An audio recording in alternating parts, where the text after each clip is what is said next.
Johnny, what's for you, right? Like, as we're talking about post coming out, right? Like we kind of did all that work to get there, and then you kind of think you're okay, and then you start tripping up and making certain mistakes. What is there anything that stands out for you as kind of like some of the biggest learning moments? Oh, for sure. I mean, even I would say even this year, I am more sex positive than I've ever been. Ooh. And what prove it.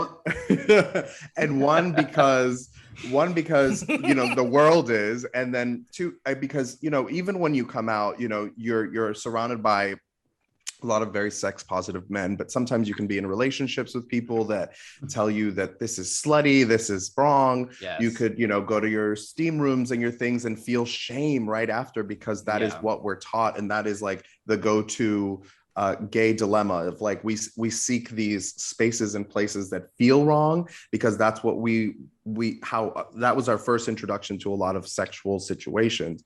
Whereas now I feel like, if I want to cruise, I'm going to go cruise. First of all, cruising is back.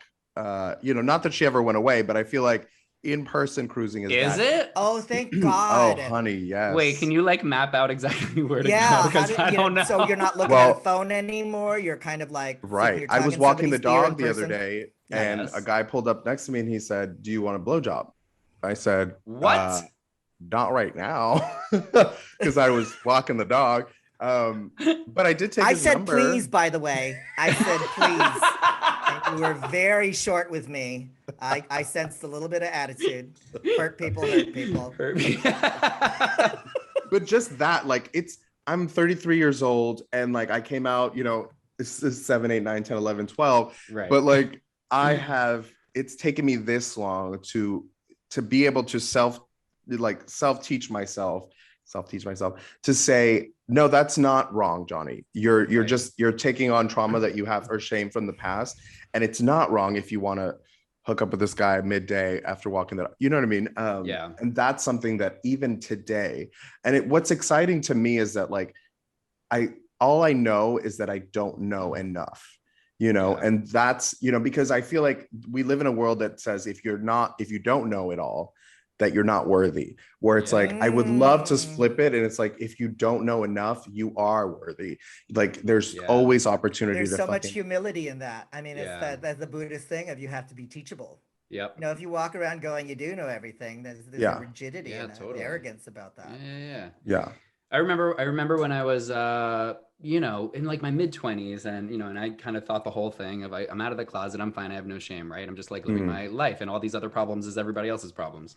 And I was in therapy, and that was when my therapist introduced me to the book that, of course, like all of us gays know, hopefully, The Velvet Rage. And so that was the first time The Velvet Rage by Alan Downs, and he talks about shame. It's kind of like post coming out shame, right? Sorting through that shit that's maybe like not as apparent. And just started realizing how much shame that there was there, and how much I felt like I wasn't enough, and how much I felt like I was lacking, and how much I would kind of push that onto other people to be like, to do that work for me and to be there for me and all that stuff. And really only kind of sorting through some of that stuff and understanding that, then I could challenge my own thinking on that, and also honor the fact that after you come out, there's still this ongoing practice of making sure that you can love yourself that way. That book made me understand myself in our community in ways that it just radicalized my thinking, because all of that book is about, we concentrate as queer people, especially as gay men, on the external so much. How we look, how much we're achieving, what we're wearing, our Instagram, where we're traveling, kind of, like you said earlier, Johnny, the words, being your mom's good boy. That we all have, that we all grow up with this kind of like, okay, I'm queer. I remember when I first came out to my mom and she was crying, and I consoled her. The words that came out of my mouth was, I'm still a good boy. I'm still a good boy. And the thing is, like with Velvet Rage, is like, we are trying to project that we're good. My body's big enough. My house is big enough. And all of that stems from this place of shame, of like, and the thing about shame, that kind of shame coming out, because we're talking about the post coming out thing, is you can't get away from it. It will rear its head in any kind of multitude of ways. It shows up in so many different ways that you don't even realize that it has anything to do with being gay. Like you don't even realize that it stems from that place, but it fucks with you.